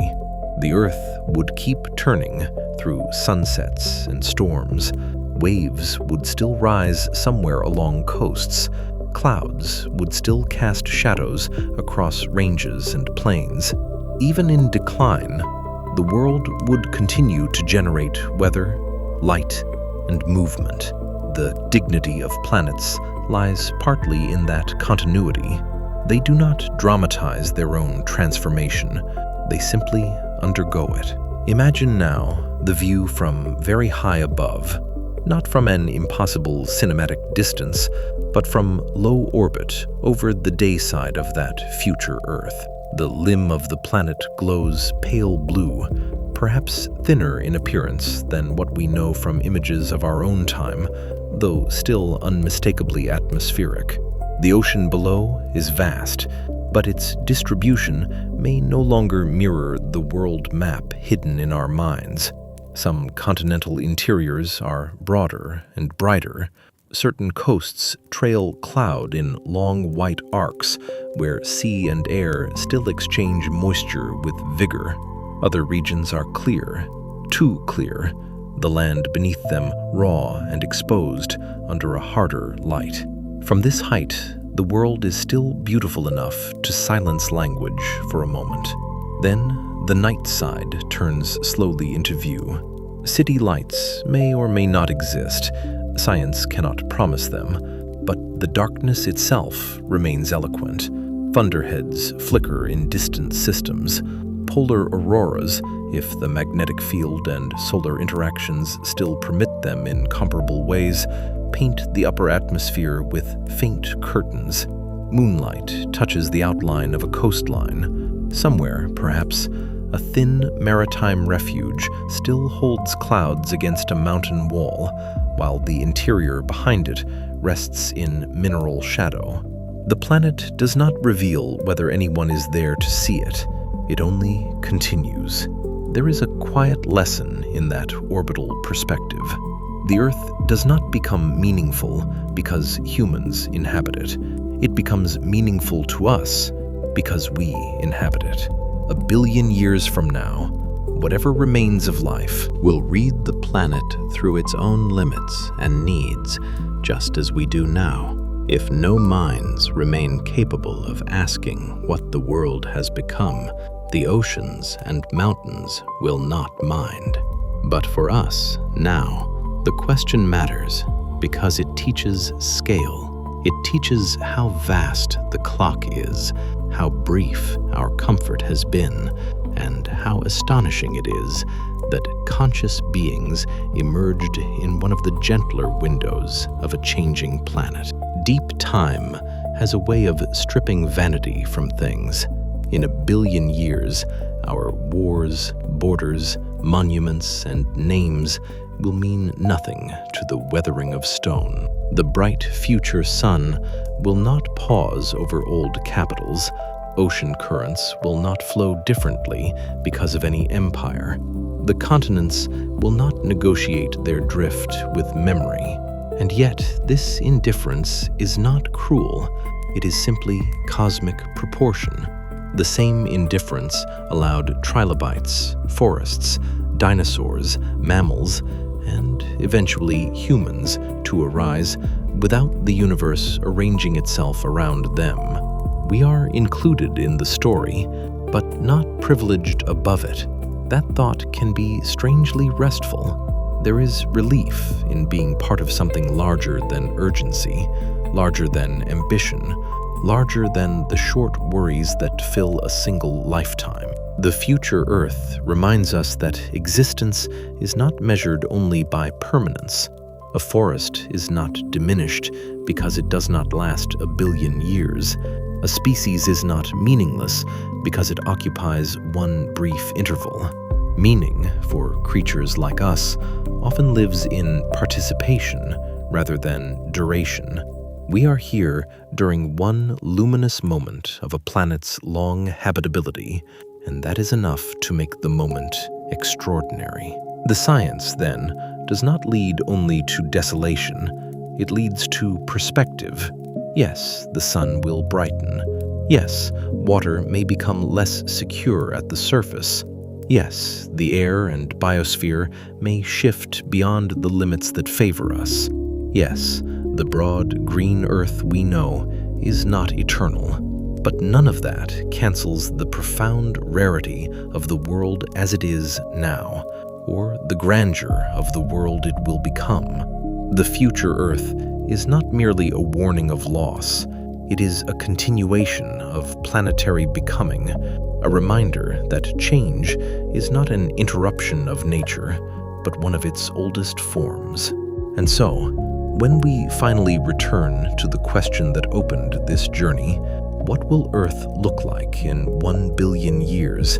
The most honest answer is both precise and gentle. It may still look like Earth. It may still carry oceans, clouds, mountains, coasts, winds, and signs of life. But it could also look older, brighter, drier, less green, less forgiving, and more selective in where it allows complexity to endure. It may be a planet of retreating abundance, lingering refuges, and long geological memory. A world still active beneath the same laws, yet no longer shaped for the life that once stood at its center and called it home. Seen from the ground, that future might feel like a place where the great conditions of the present have become local and fragile. Seen from orbit, it might still seem like a jewel. Seen through geology, it would be an archive thick with vanished oceans and extinct worlds. Seen through biology, it would be a lesson in the limits of complexity. Seen through the human imagination, it becomes something quieter than catastrophe and deeper than nostalgia.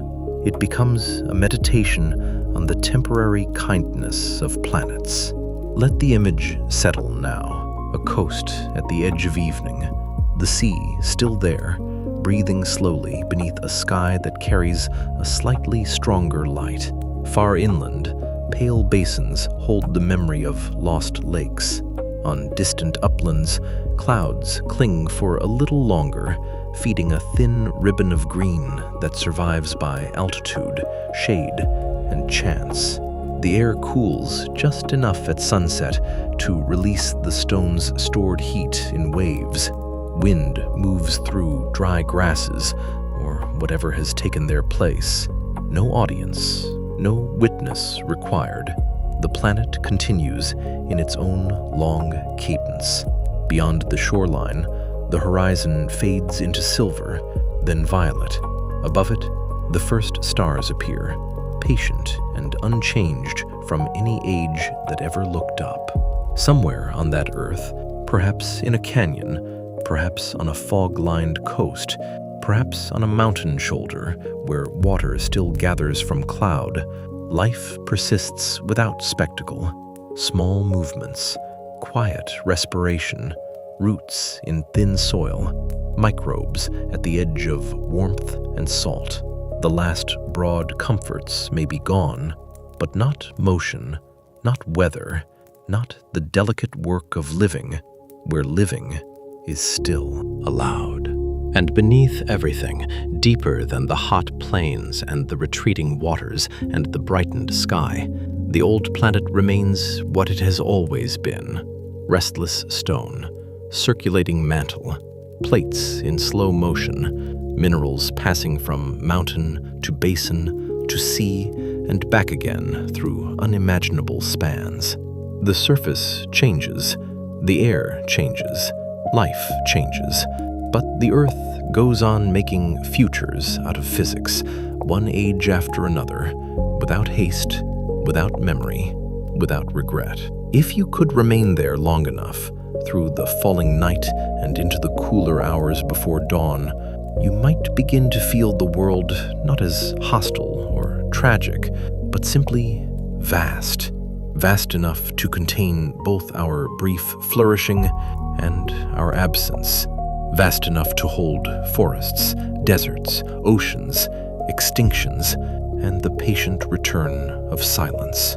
Vast enough that even a billion years feels like one movement in a much longer song. The stars brighten overhead. The sea darkens. The ridgelines soften into shadow. Heat leaves the stone grain by grain. Somewhere, water is still moving quietly through rock, through cloud, through the last favorable valleys.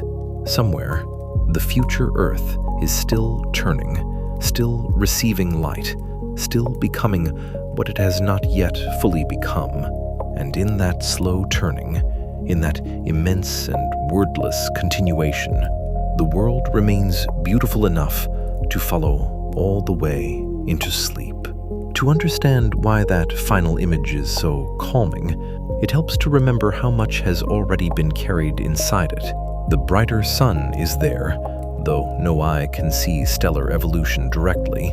The long drawdown of carbon dioxide is there, hidden behind every sparse landscape and every diminished canopy. The stressed water cycle is there, in every uncertain river and every basin left white by retreating lakes. The drifting of continents is there, in the shape of coastlines and the distances between sea and interior. The shrinking range of complex life is there, in the quietness of the land, in the rare places where the old abundance still leaves a trace. Nothing in that future world appears from nowhere. Every feature is the visible surface of a long chain of causes, each one slow enough to seem almost gentle, and yet together powerful enough to transform the whole meaning of the planet. That is perhaps the most difficult and most beautiful lesson of deep time. Enormous changes do not always arrive with enormous moments. Sometimes they arrive as a million small pressures, all acting in the same direction. A little more sunlight, a little less accessible carbon in the air, a little more water in the upper atmosphere, a little less shade on the land, a few more regions where heat lingers too long, a few fewer regions where forests can spread. Over a human lifespan, these are not events. Over geological spans, they become destiny. The future Earth would therefore be a masterpiece of accumulation, a world sculpted not by one blow, but by persistence. There is something almost musical in that persistence. Themes appear, fade, and return in altered form. Water begins as abundance, then becomes pattern, then scarcity, then refuge. Carbon begins as atmospheric support, then becomes limitation. Sunlight begins as ordinary daylight and becomes, very slowly, the strongest author of the future.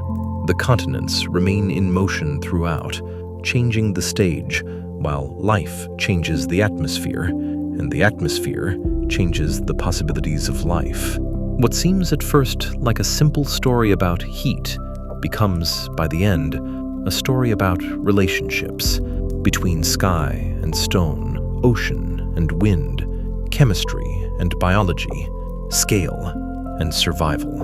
And perhaps that is why imagining Earth in 1 billion years never feels entirely cold, even when the science leads us toward harsher conditions. The exercise widens the mind without emptying it. It reveals a universe in which beauty and indifference are not opposites. The cosmos does not preserve the Earth out of love, and yet the Earth becomes lovable precisely because it is temporary. The forests are precious because they are not guaranteed. The oceans are wondrous because they have a history and a future, not because they are fixed. Even the present atmosphere, so easy to forget while breathing it, becomes extraordinary when seen against the immense uncertainty of planetary time. So let the future world remain there for a while longer, not as a threat and not as a fable, but as a real possibility unfolding somewhere ahead along the long road of solar and planetary change. Let the pale deserts lie under their harder light. Let the remaining seas breathe against altered shores. Let the last cool uplands gather clouds in silence. Let stone remember vanished forests and buried cities without judgment. Let the sky grow dark, and let the stars return one by one above a planet still turning beneath them, still carrying whatever fragments of life endure, still moving deeper into a future that no one can stop and no one needs to hurry. And here, in the quiet of the present, the thought can soften into something simple. The earth beneath us is alive in time, not outside it. It has given us this moment of rivers and weather and green land and breathable air, and one day it will give way to another kind of world, far beyond history, far beyond memory. That future surface will still hold light, shadow, water, rock, and silence. It will still be Earth, just older, just stranger, just continuing. And somewhere beyond that final horizon, where dawn touches a diminished sea and wind moves over ancient stone, the long story goes on, without witness, without ceremony, and without end that any mind could feel.